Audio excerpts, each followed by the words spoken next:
and they started repairing us right away. But right after we took the bomb, we started heading back, and we slowed way down because there was only one hull that if it could have been pierced, it would have gone to the next one, and the next not hull, bulkhead, from one bulkhead to another. And so what we did, I think I was told to go get a 4x4 from some place, maybe bigger than a 4x4, a rough 4x4. Take it up, take it to that place, and go get another one, take it there. And then there were people that would put one down at the bottom and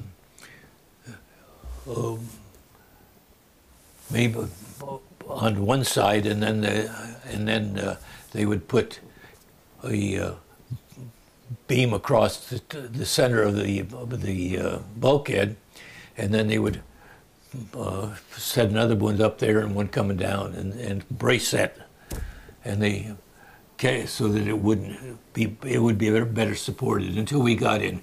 And we went in quite slowly. We didn't speed into Tulagi, and we were there for a couple days quite a few days, I guess, before we finally were able to get another bow, take off all this excess stuff, and put the sheets in like this so we get a bow we can get back to the States on. Okay, and you wanted to tell us what happened to the St. Louis after you left her? Well, like I say, I was on it for about 3 years and a week, and after I left it, it went up into the Philippines in Leyte Gulf, and they were up there trying to get the Japanese out and bombarding them and everything, and so then the Japanese would send planes over, and St. Louis took either a bomb or a kamikaze, and right into the area that I would have been in. My battle stations, at first I was in Repair 1. Then they separated me and some of the other guys, like an electrician and some of the I don't know, a bunch of different trades, go back into the wardroom, the officer's wardroom, and then I was in charge of that area, and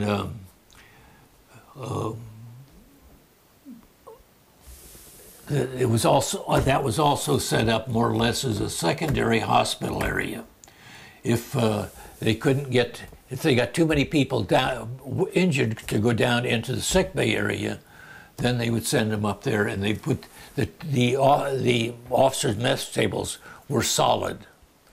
They didn't pick them up and put them in the overhead every night, where they did in our crew's mess deck, and so they were available for emergency to put patients on to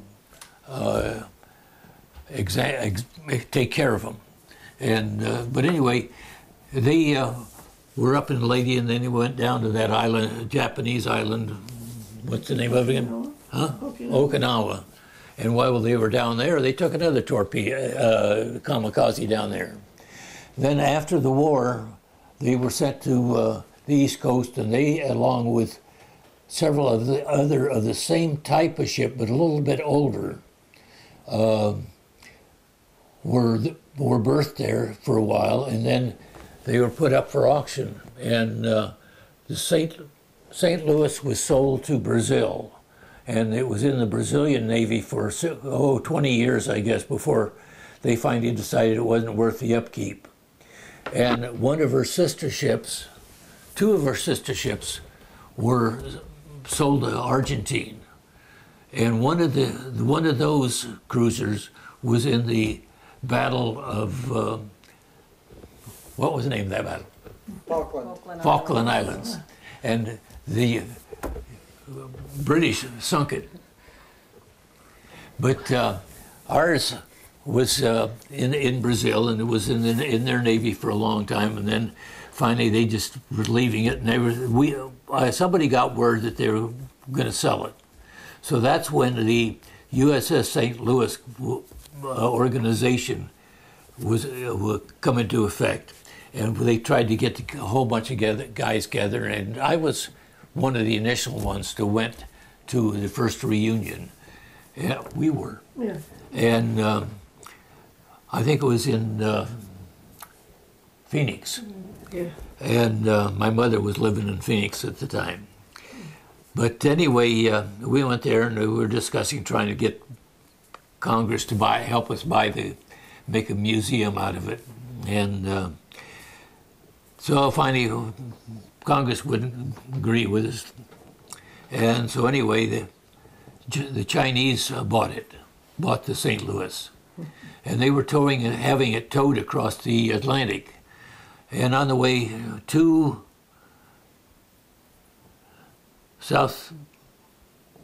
Africa, they hit a storm. And evidently they didn't have it bottled up. So they had to cut the tow rope, and down the St. Louis went. She's still down there somewhere. Down there off the coast of Africa. So Do you know what year that was about? Pardon? What year that was, roughly? No, I have no idea what year it was. It went down finally? Yeah. So you go to a lot of reunions still? Well, we were going to a lot of the reunions there for a while. It petered out. It finally petered out to where, and we were also going to the USS Hope reunions.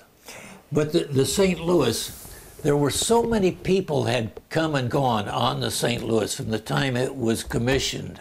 It was commissioned in about 1939, and it was one of the newest Navy ships. The Helena was her sister ship, was also commissioned about the same time.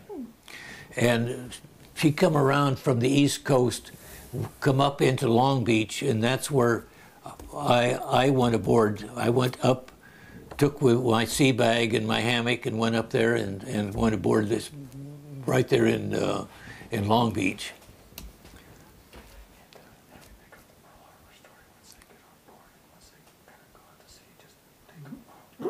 Okay, could you just sort of continue? So you got us now back on, you just walked onto the St. Louis at Long Beach, and now they're going to take you out to Pearl Harbor. And if you just want to continue that story. Well, and then maybe from when we got aboard the St. Louis, it left there and went right directly to Hawaii. And of course, we weren't one of the first ships that went there, but we went into the main port, and when we went to Hawaii, we didn't go right directly to Pearl Harbor. We went right up to where the Aloha Tower was. And they had girls come out and doing hula dances for us and everything. And then we were greeted and everything. And then we turned around and went back. It went into Pearl Harbor and dropped anchor. And then from there, of course, we took the Liberty boats all the way in and back, as much as they would allow us to.